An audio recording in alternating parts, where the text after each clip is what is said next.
Bom dia, bem-vindo à Opinião Pública. O Governo garante que o abastecimento de água às populações não está em causa, mas continua a apelar a um consumo consciente. A hipótese de um racionamento da água está para já afastada. Com o país em seca extrema, o Ministro do Ambiente garante que a água não irá faltar na torneira dos portugueses. Matos Fernandes confia na eficácia das medidas de poupança de água e diz que o racionamento, mesmo que apenas durante a noite, conforme admitido pelo Secretário de Estado do Ambiente, apenas avançará em caso extremo. A hipótese que ele põe é uma hipótese absolutamente teórica, de última linha, que não está escrita em lado nenhum, que é em casos muito específicos, e não é o Governo que o determinará nunca, serão, se sentirem essa necessidade das autarquias, de algumas horas condicionarem o uso de água. Estamos sinceramente convencidos que isso não vai ser necessário, porque essa é uma hipótese que existe sempre, isso não vai ser necessário se todos, e o todos, muito mais do que o Governo, é o comum dos portugueses e das portuguesas, fizerem um uso mais racional da sua água. A falta de chuva está a deixar as reservas das barragens com cada vez menos água. Algumas, como o Pego do Altar, na bacia hidrográfica do Sado, ou Fragilde, em Viseu, estão mesmo abaixo dos 10%. A primeira prioridade é o abastecimento às populações. Só depois a água será utilizada para a agricultura ou produção de eletricidade. Mesmo assim, em alguns casos, a pressão de água na torneira poderá ser inferior ao normal. Uma questão muito importante é o da redução da pressão na rede, porque reduzindo-se a pressão na rede, ainda que isso atualmente possa complicar um bocadinho a vida de cada um de nós, cidadãos que utilizamos essa mesma água, vamos ter menos água.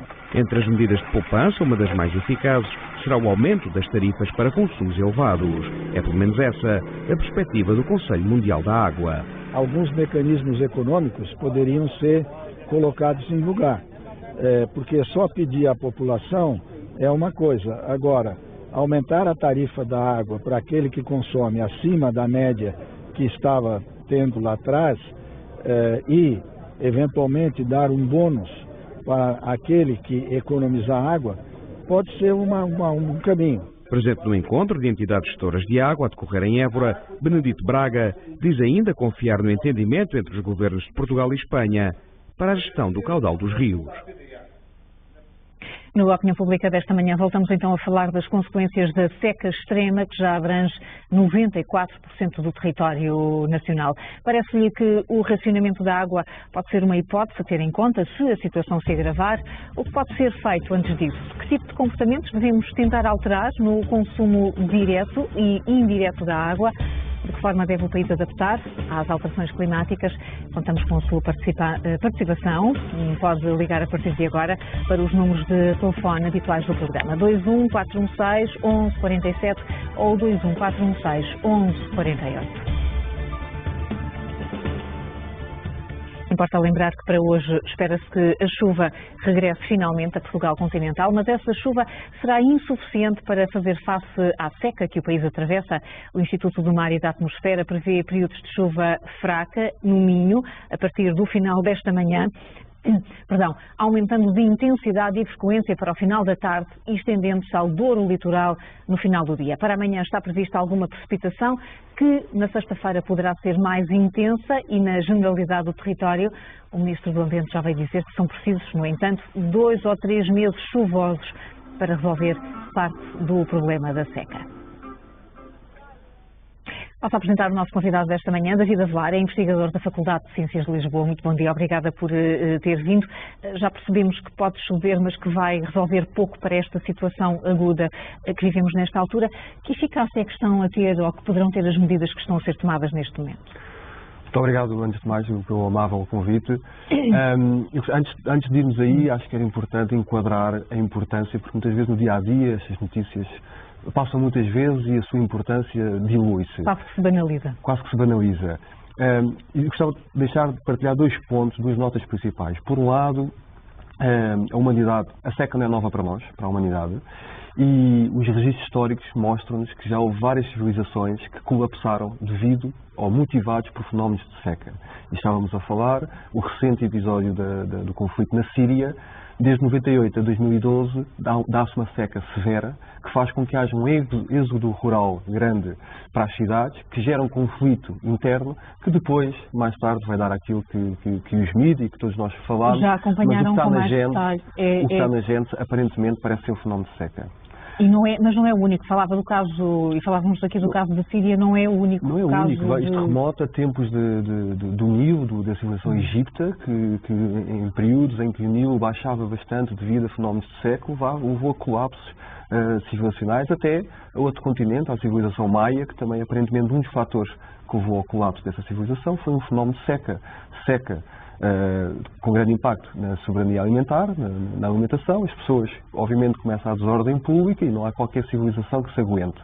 Por outro lado, esses colapsos, para uma perspectiva interessante, parecem ser oportunidades, não é? Oportunidades de nos reinventarmos enquanto sociedades e fazermos algo diferente. E parece que poderemos estar a passar por um período desses? Não, estamos claramente em Portugal estamos em ano de seca, não é novo, tem havido, em 2005 houve, em 74 houve outro. Estes fenómenos, estou a falar de fenómenos extremos e prolongados no tempo. E essa é a segunda nota que eu gostava de deixar, que é a questão das alterações climáticas. Agora fala-se bastante do antropoceno, não é? O impacto que a nossa civilização, desde a Revolução Industrial, 1850, tem tido a vários níveis, em particular no clima. Houve agora um comunicado assinado por mais de 15 mil cientistas, um alarme, uma espécie de um alarme à humanidade, que pega em 9 indicadores. Um deles é a água doce per capita, a água doce disponível por pessoa. E o que vemos, olhando agora a análise desse indicador, desde 1960, que a água doce disponível média por pessoa é menos de metade do que era. Isto deve-se a duas grandes razões. Uma, porque somos mais pessoas, tem havido um crescimento populacional, e também somos mais e consumimos mais, nomeadamente mais carne, já lá vamos. Por outro, a questão das alterações climáticas. Focando em Portugal e no clima mediterrâneo em particular, é sabido que, por um lado, tem chovido menos, em média acumulada por ano. Portanto, é uma tendência? É uma tendência, que é robusta, e por outro, a temperatura é mais alta. Não é? Os últimos 10 anos têm tido batido recordes de temperatura. Isto é importante por causa dos fenómenos de evaporação. Portanto, havendo mais evaporação e menos precipitação a chegar, o balanço hídrico é diminuto. E, portanto, mais pessoas a consumir e a consumir mais água por pessoa e menos água disponível, leva a um problema que nessas outras civilizações levaram a um colapso. E que na nossa sociedade, nesta altura, leva a apelos a um consumo inteligente, a um consumo eficaz, é isso que ouvimos, a decisões como não regar jardins, nem fazer limpezas de ruas com a mesma frequência. Isso chega para quê, exatamente? Exato, portanto, acho que agora há solução e este é um convite, portanto, e quis enquadrar assim porque é mesmo um convite a pensarmos isto de uma forma séria. E acho que a resposta tem que vir de várias causas, obviamente, política. Tem que vir e não se podem, são claramente parte da solução, mas nós, cidadãos, também temos uma resposta. O que nós vemos em Portugal é que cerca de 75% a 80% da água que existe no país é para o setor agroalimentar. Portanto, eu diria, e depois temos 10% para o consumo doméstico, não é? E há várias medidas neste âmbito, de os tais duches rápidos, todas essas medidas têm sido faladas, mas estamos a falar de uma fatia relativamente pequena, a outra para a indústria. O grande responsável é o setor agroalimentar. E, portanto, eu acho que vou ficar focado por esse setor. No setor agroalimentar. O que é que eu e você e qualquer pessoa que nos está a ouvir pode fazer para, dentro deste setor, para reduzir o seu impacto, a chamada pegada hídrica? Estamos a falar de seca, estamos a falar da pegada hídrica. Estamos a falar da pegada hídrica, todos os nossos gestos, o impacto que todos os nossos gestos têm no consumo da água. Exato. Cada escolha diária, neste caso agora estamos a falar da agroalimentar, portanto, na nossa dieta alimentar. E, portanto, aqui agora há várias abordagens. Por um lado, é sabido que uma dieta alimentar mais baseada em vegetais tem uma pegada hídrica, ou seja, a água necessária para produzir esses vegetais é muito menor do que numa baseada no consumo de carne animal, sobretudo carnes vermelhas. Portanto, tudo o que sejam pequenas alterações, muito pequenas que sejam, não precisamos estar a falar de extremismo, se bem que há muito e há cada vez mais, ainda bem, pessoas com dieta ovo-lacto-vegetariana. Mas tudo o que seja ações, hoje ao almoço decidirmos que não vamos comer carne, tem um impacto na nossa pegada hídrica, na minha pegada hídrica, enorme. E isso tem um impacto, poderá ter um impacto a nível nacional, quando estamos a discutir aqui um problema do país, as nossas escolhas alimentares podem ter esse impacto? Claro, sendo que aqui traz-nos outro conceito muito interessante, que é o conceito da água virtual. Tipicamente, quem vai às compras escolhe o produto mais barato. E hoje, em situação de seca, não temos dúvidas que produzir 1 kg de carne, um agricultor português produzir 1 kg de carne, é muito mais caro para ele, os fatores de produção, é muito mais caro para ele do que por um outro agricultor no outro lado. E, portanto, o consumo nacional tem um impacto direto. Também tem um impacto direto. Eu vou propor, já que estamos a falar sobre essa pegada hídrica, íamos falar, enfim, pensava que íamos ter condições de ver um gráfico que afinal aqui está, que o resto foi precisamente dito pelo David. Isto mostra-nos exatamente o impacto que tem e o que é que as nossas escolhas se traduzem depois no consumo da água. E vemos aqui vários exemplos, enfim, não sei se as pessoas conseguem ver o que tem um impacto aqui nestas escolhas é a cerveja. Pois, porque é quase só líquida. Então a água então terá menos impacto que a cerveja. Porque bebemos exatamente aquilo. Ou consumimos exatamente aquilo que sai da torneira. Mas aqui percebemos que exatamente são as carnes vermelhas aquelas que têm um maior custo para o ambiente. Exato, temos ali um vegetal, temos uma vaca e temos uma galinha e vemos que o tamanho da gota de água nada tem a ver na carne. Portanto, o maior impacto será 1 kg de carne de vaca, custa mais ou menos, isto são valores mundiais, 17 mil litros a ser produzido. Porquê? Temos que regar as plantas que essa vaca vai comer para produzir esse tal quilo de carne. É simplesmente por isso. Quanto mais subimos na cadeia trófica, o animal que comemos, maior impacto que ele tem, neste caso, no regime de água.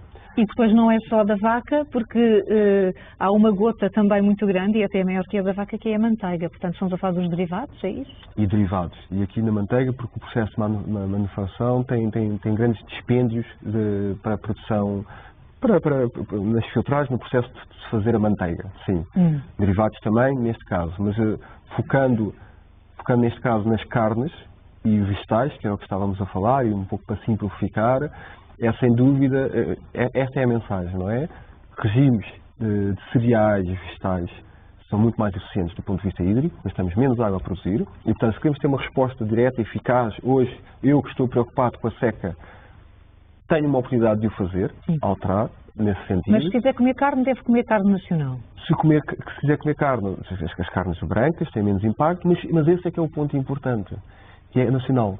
Se eu quero ter um impacto direto nos agricultores portugueses que estão a sofrer com a seca, nós realizamos, dentro do Centro de Investigação, realizámos workshops com agricultores no Alentejo em abril, e na altura eles já estavam desesperados, tinham gás a morrer à sede. E, portanto, eu que estou na cidade e que estou muito preocupado com esta questão, mas estou verdadeiramente preocupado e quero ter um impacto direto, essa é a outra abordagem, é consumir nacional. E aqui aproveitava para introduzir um exemplo pessoal, que é eu faço parte de um grupo de consumo de proximidade. Há 2 anos para cá, o meu agregado familiar, eu, a minha mulher e as minhas filhas, decidimos que queríamos a carne que comíamos, e não só, o que comíamos em casa vinha de agricultores que conhecíamos, neste caso de um agricultor que conhecemos. Então juntámos a um grupo de consumidores e contactámos... Um grupo de consumidores da mesma zona, residentes na mesma zona, para tornar mais eficiente o processo de distribuição. Isto chama-se CSA, portanto, Agricultura Suportada pela Comunidade, ou AMAP, mas existe por todo o mundo, mas chama-se consumo de proximidade. Que é, os consumidores juntam-se, organizam-se, falam, eu não tenho terreno, não tenho skills, aptidões, não tenho tempo para produzir a minha comida. Tudo bem, vou falar com um agricultor que sabe fazer isso muito melhor do que eu, mas faz segundo aquilo que eu acredito, aquele mundo que eu quero investir, e vou dizer, vamos fazer aqui um acordo onde há duas grandes mensagens. A primeira é eu acordo consigo, agricultor, que nos próximos X meses vou-lhe comprar a minha comida. Isso, do ponto de vista de planeamento do agricultor, é muito importante, porque em vez de estar a produzir em abundância, levando a muitos desperdícios, pegada hídrica, vai produzir, sabe o que produzir. Por outro lado, vou dizer, não é justo, eu que estou na cidade, em ano de seca, não ter qualquer responsabilidade nisso, não ter custos. E, portanto, vamos partilhar riscos. O que é que isto quer dizer? Eu acordo consigo que vou gastar 10 euros em vegetais por semana, 10 euros de carne de vitela, 10 euros por semana de porco preto. No entanto, a quantidade que vem é um pouco diferente consoante estas condições que ele não domina e que não tem culpa. Portanto, os 10 euros no caso dos vegetais, pode trazer um cabaz mais pequeno, ou se é um ano com regime hídrico super abundante, o cabaz, tipicamente acontece isso, que tem que distribuir. Isto, agora estamos a falar de uma questão de justiça. É uma medida concreta de eu ajudar este agricultor português que está a levar a seca, porque não é justo para ele, porque não é neste mercado global, o risco, antes do risco, o mercado global leva-nos à prateleira dos supermercados, chegam produtos os fatores de produção são muito mais baratos. Por outro lado, não é justo para ele que o risco esteja só do lado dele. E, portanto, eu quero com ele diluir o risco e partilhar esse risco. E parece-me que é muito mais justo. Então, essa estratégia chama-se CSA ou AMAP, mas é Agricultura de Proximidade. Está disponível. E quem estiver interessado, um consumidor que esteja interessado, pode fazer uma busca e encontrar rapidamente essa agricultura de proximidade. Pode-se organizar, existem movimentos de transição que se organizam. Isso não existe na sua comunidade, iniciar, que foi o que eu fiz. Na altura não existia na zona. Então eu iniciei um grupo. Sim. Portanto, isto é algo que pode nos levar a sair da cadeira e, apesar de estarmos na cidade e preocuparmos este tema, mas não estarmos a ser impactados diretamente, é algo que podemos fazer. E isso, o que esse consumidor fará, terá um maior impacto na proteção dos recursos hídricos do país do que espaçar a toma dos banhos? Neste caso, terá um impacto a todos os níveis. Estou a falar, neste caso, dos consumos na pegada hídrica, que é o que temos mostrado aqui, mas este projeto que eu faço parte, ele, ano para ano, este projeto aumenta a biodiversidade. Neste projeto eu conheço as pessoas, porque depois promovemos encontros onde vamos lá, e eu conheço as pessoas a quem o meu dinheiro vai diretamente, as contas são apresentadas e, portanto, estamos aqui a falar de dignidade social. As pessoas os trabalhadores têm condições para praticar, isso é importante para mim, saber quem está a fazer. Os animais têm dignidade de vida, não é que compramos o ovo, esta galinha viu a luz do dia, quer dizer, não é esse nível que estamos a falar, as galinhas estão ao ar livre. E há uma percentagem que vai ser morta por raposas, chacarrabos e que faz parte do ecossistema, neste caso é um montado. E, portanto, é um voto diário que todos nós fazemos, que neste caso pode ser muito altamente consciente, com impactos a várias dimensões, quer sociais, quer ambientais. Dentro das ambientais, no caso dos recursos hídricos. Porquê? Porque eles lá praticam uma série de medidas, de boas práticas de produção agrícola, da perspectiva hídrica. Pronto, e podemos falar um pouco disso, das práticas que eu conheço. Isto agora é a minha área de investigação. Eu trabalho em adaptação às alterações climáticas baseada em ecossistemas, ou seja, como é que podemos olhar para a natureza como fonte sábia de informação e inspirar-nos e usarmos esse conhecimento, essa sabedoria nos nossos dia-a-dia. E não impor a nossa visão e unicamente as nossas necessidades. Vamos falar sobre isso já daqui a pouco, porque estamos de facto aqui a falar dessa produção consciente e da indústria alimentar, numa altura em que se intensifica a produção de azeite. Hoje o Frederico Correia está num lagar em Viseu, onde por dia chegam mais de 80 toneladas de azeitona. Bom dia. Nesta época não há mãos a medir naquilo que é a produção de azeite. Neste lagar, por dia, chegam mais de 80 toneladas de azeitona que são transformadas em azeite. Sr. Delfim, são muitas toneladas de azeitona que têm que ser transformadas, não é? Sim, é uma média de 80 toneladas que estamos a consumir e, portanto, esta não é uma boa campanha. Em relação ao ano passado, é uma boa campanha e muita azeitona, portanto, que aparece de todo lado, portanto... Todo este processo implica muita água. Sim, aqui consome-se água logo à entrada, assim que a azeitona entra, portanto, ela, antes de ser transformada, tem que ir aos lavadores para ser lavada, portanto, consumimos a água na lavagem da azeitona e depois também na fabricação, na parte da passagem do azeite, portanto, terá que sempre correr o fio de água, sempre também.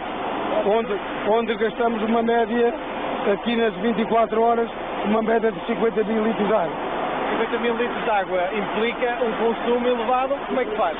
É um consumo elevado onde tenho aí um poço e, portanto, tenho que recorrer também a água que vou buscar portanto, em bidões, também em potes de 1000 litros. Se não houvesse estas captações, como é que fazia? Aí teria que ir ao consumo público. E aí já era mais complicado nesta altura que cá há escassez de água, não é? Que há para o setor público. Seria impossível não ter o lagar a funcionar. Se não houver água não se pode funcionar, não é? Tem que haver água, portanto. Também não podia parar a elaboração neste momento. Não podia. Por isso que eu tinha que correr a postos de amigos e ia transportar água para os nossos reservatórios para podermos trabalhar. Obrigado, então. É um dos muitos casos daquilo que é o consumo direto nesta altura do ano que não pode ser colmatado. Ou seja, a azeitona continua a chegar aqui às toneladas, as pessoas têm que transformar este produto e de alguma forma não pode deixar de ser consumida esta água e por isso vai-se optando por estas captações paralelas àquilo que é o consumo normal de água. Até porque, como diz o Frederico Correia, 1 litro de azeite consome, para se produzir 1 litro de azeite, consomem-se cerca de 5 litros de água. É uma proporção grande e que vai mesmo aqui ao caso no assunto que hoje debatemos no Opinião Pública. Vamos ouvir os nossos espectadores. O António Correia está a falar do Funchal, está reformado. Bom dia. Muito bom dia. Em primeiro lugar, queria dar os parabéns à SIC e aos profissionais portanto, que escolhem estes temas com muito interesse para a população. Ora, eu estou admiradíssimo estarmos a falar de falta de água e nunca se falar com o mar imenso que Portugal tem e não se fala no dessalinar. Ora, temos aqui a ilha do exemplo, aqui a ilha do Porto Santo, que há mais de 50 anos, mais de 70% da água que consome, não tem 30% para consumir a água natural, é a água dessalinada. E outros exemplos podia dar. A Holanda tem as Ilhas Antilhas, o Curaçao, uma terra já foi muito industrializada, que mais de 90% é água dessalinada. Eu não sei se os governos portugueses andam a pensar, ou não há interesse, de facto, em ter água suficiente para as necessidades dos portugueses, ou então era só o interesse que eu tinha em participar e que sejam breves, porque o tempo urge. António, muito obrigada por nos ter colocado então esta questão. Peço-lhe que aguarde só mais um pouco para que coloquemos essa questão ao nosso convidado que está aqui esta manhã. Mas antes disso vamos ouvir mais opiniões, eventuais perguntas. O Sérgio Candeia está em Odmira, é pensionista. Bom dia. Viva, muito bom dia, senhora jornalista e todo o auditório e o vosso convidado. Eu venho por este meio deixar um caso mesmo concreto, apesar de eu ter uma mobilidade visual um bocado reduzida, tenho um bocado de terreno que é da herança dos meus avós da parte do meu pai, e existia e existe um pouco de um terreno que tem uma nascente pública desde 1850 pelo menos. Em 2010, nessa volta mais ano menos ano, entrou um senhor e comprou essa parte que tem a nascente. E essa nascente é pública, da qual existia partida ano após ano para 5 proprietários na mesma secção. Esse senhor tirou-me um direito de água que servia para a minha pequena subsistência de agricultura, às visitas para darem uns frutos para eu comer. Depois disso, eu procurei o meu presidente de junta, onde é que recorria, o meu presidente de Câmara, onde é que recorria, vá para tribunal. Tribunal não decidiu nada. Neste momento é sem água para o meu prédio. Um prédio, uma casa, no Alentejo, nem é paradinho. Uma pequena casa. Estou sem água para chegar a casa para tomar um banho. Aqui, Sérgio, neste caso não estamos a falar de um problema de seca, estamos a falar de um problema de direito à água e são questões que são muito frequentes no nosso país, haver disputas por causa dessa questão. Ficou aqui também lembrada numa altura em que a água escasseia. Sérgio, obrigada, um bom dia. A Maria dos Anjos está a ver-nos em Algés, está reformada, bom dia. Maria dos Anjos, bom dia. Bom, parece bom dia. Que... Ah, sim, afinal está em linha. Bom dia, bem-vinda. Bem, então é o seguinte, eu queria dar aqui umas... Bom dia. Maria, é provável que esteja com a televisão ligada, deve ser por isso que estamos aqui com alguma dificuldade em conseguir conversar. Tira o som da televisão, por favor, para já, baixa o som, vamos falar pelo telefone para que a sua opinião chegue com clareza. Vamos dar algum tempo à Maria dos Anjos para fazer isso. Já ouve bem? Muito bem, agora sim.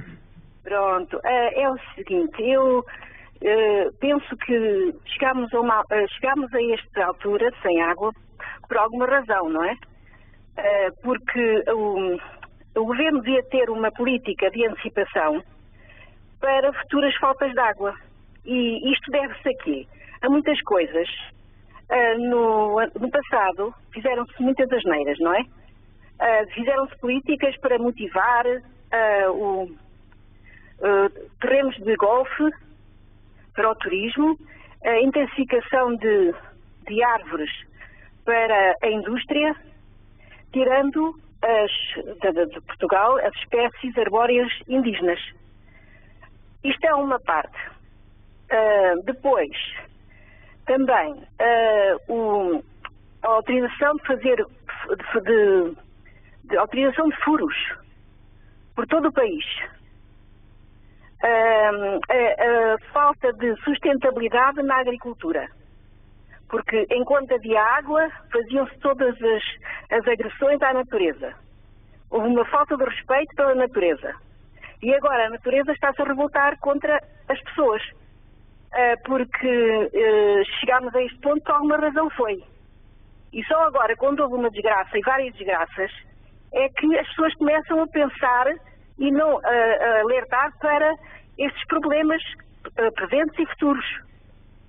Acontece que tem que se mudar a política, tem que se dar incentivos às pessoas para fazerem a retenção de água das chuvas, e todo um outro panorama ecológico para podermos atrasar esta fatalidade, esta desgraça que nos abrange a todos, especialmente em Portugal, porque não há sensibilidade, não tem havido até hoje sensibilidade, não tem havido, portanto,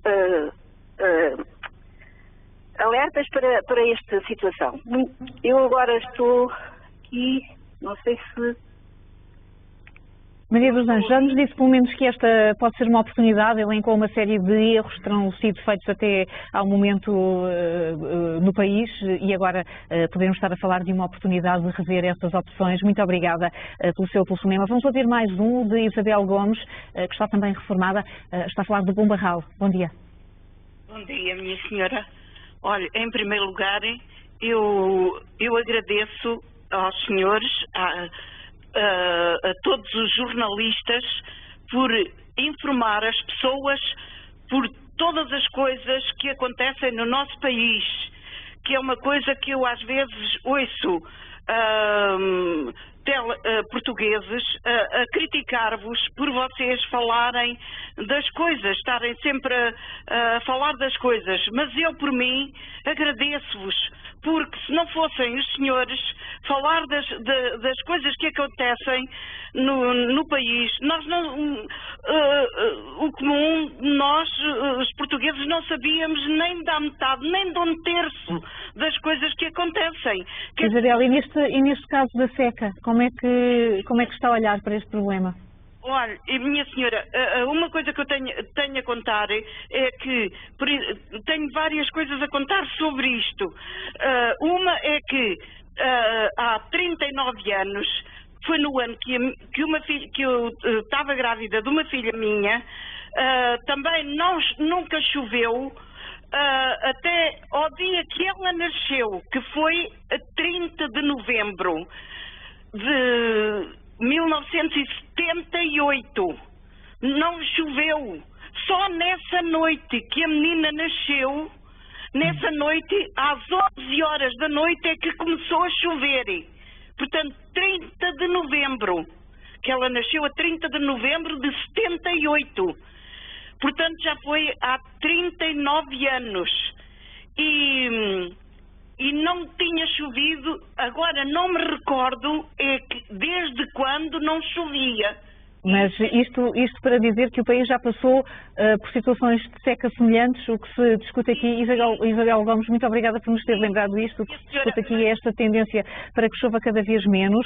E ouvimos aqui, David, a falar muitas propostas, algumas soluções e muitas críticas. Deixe-me começar pela primeira do António Correia, porque de vez em quando temos alguns espectadores que avançam com esta hipótese. Num país com uma linha costeira tão grande, porque que não se desaliniza a água? Exato. Antes de mais dizer que é muito interessante e as pessoas estão sedentas de participar, não é? E ver-se pelos ouvintes, isto é muito importante. A desalinização, mais uma vez, a natureza faz isso gratuitamente para nós. Portanto, chama-se evaporação, nuvens, precipitação. A proposta é que nós façamos via tecnologia. O problema é que, ao contrário da natureza, que é um serviço gratuito, e portanto, e o que estávamos a falar na primeira parte era como é que usamos esse serviço gratuito de forma eficiente através das nossas escolhas. Uma segunda abordagem muito importante, não deve ser descartada, é fazê-lo à custa, neste caso, de combustíveis fósseis, para fazer o processo de desalinização. O problema é que é caro.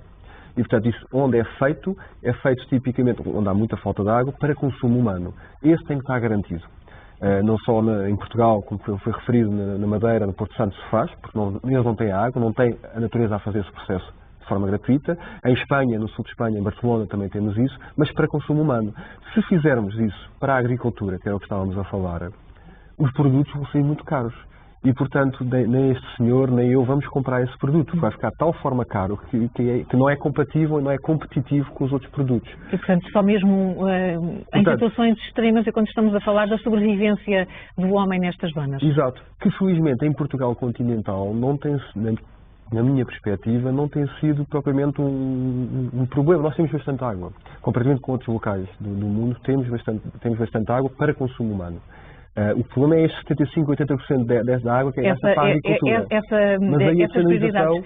A Maria, pronto, e penso que ficou respondido, penso que o António Correia e todos os outros espectadores que vão pensando e que vão comentando isto ficam esclarecidos sobre essa matéria. A Maria dos Anjos lembrou aqui uma série de erros estratégicos que o país terá tido com o investimento em campos de golfe, em cultura intensiva de espécies não indígenas, a autorização de furos sem qualquer tipo de controle. São matérias em que o país pode ou deve repensar. Claro, claro. E já agora, antes disso, porque houve uma intervenção antes de um outro senhor e foi interessante que houve um balanço de género, que é muito importante, também ter aqui os homens e mulheres a falar. Portanto, falando das duas, a intervenção anterior, o que eu leio, a mensagem é os conflitos de uso da tal fonte. Exatamente, e que são é muito importante, ancestrais quase. Mas para Portugal continental é muito importante quando estamos a falar desta questão ibérica. Partilhamos a maior parte dos rios. É quase uma metáfora o que o Sérgio Candeias É quase uma metáfora e a esta escala é uma realidade muito que vale a pena perdermos aqui uns segundos, que é em cenários de alterações climáticas vai ser cada vez mais um problema e como é que há aqui a partilha, conflitos de uso nos vários rios portugueses, nomeadamente negociações com a Espanha. Porque, tal como na história do senhor, quem tem a fonte, agora em escassez, em abundância, partilha, mas em escassez há um problema. Como é que vamos lidar isso com os nossos colegas espanhóis, vizinhos espanhóis, na partilha de água? A terceira intervenção, a questão dos erros políticos do passado. É o que estávamos a falar no início, não é? Quando há abundância, cometemos uma série de erros, é normal, todos nós assim o fazemos, é precisamente em momentos de escassez que há a chamada adaptação autónoma.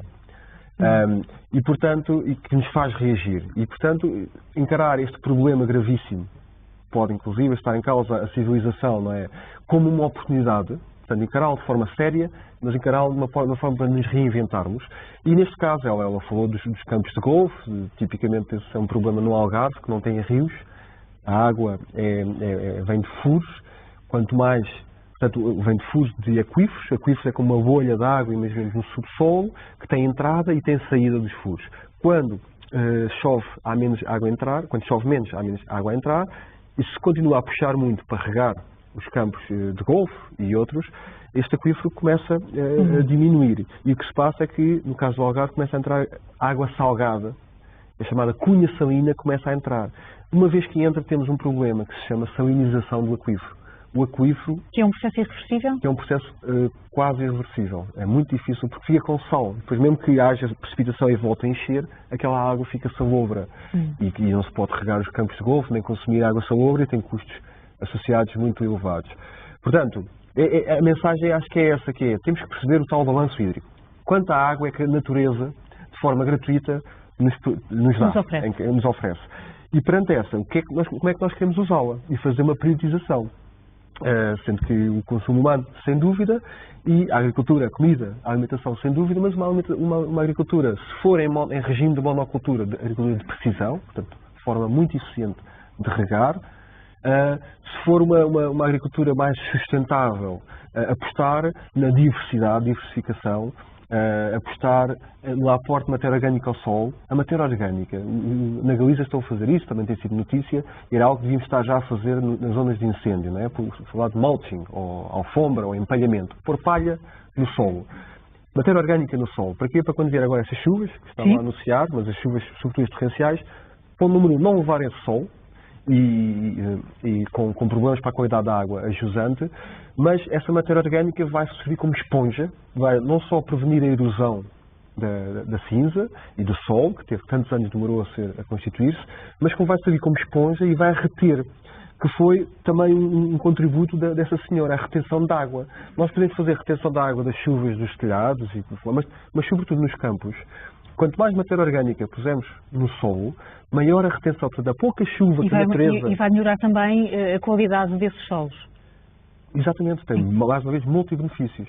A pouca chuva que cai é convidada a manter-se ali, está esponja, está a palha, mantém a água no solo, convida a água a infiltrar, a encher os aquíferos, isto durante o inverno, para que na primavera, verão, tenhamos essa água para aproveitar. Disse-me que isso já está a ser feito na Galiza, depois dos grandes incêndios? Na Galiza, está feito no Canadá, começou no Canadá, nos Estados Unidos, o well e mulching, que eles pegam helicópteros, pegam em palha e atiram de forma eficiente. Em Portugal ainda não está a ser feito? Eu não tenho conhecimento, mas era algo que devíamos estar a fazer já, porque é um investimento, é caro a curto prazo, mas a médio e longo prazo, o solo que vamos poupar, conservar, a água que vamos conservar, a médio e longo prazo é mais.